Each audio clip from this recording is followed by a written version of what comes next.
તો Bihar public service કમિશનની પરીક્ષા રદ થતા હજારો યુવાનો રોષે ભરાયા।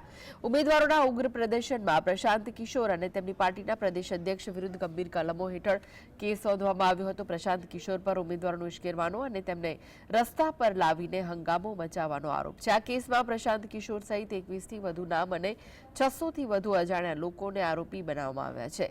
સમગ્ર મામલાની પુષ્ટિ કરતા પટના જિલ્લા મેજિસ્ટ્રેટે કહ્યું કે પ્રદર્શન દરમિયાન અરાજકતા અને કાયદો વ્યવસ્થાના ઉલ્લંઘનના કારણે આ કાર્યવાહી કરવામાં આવી છે।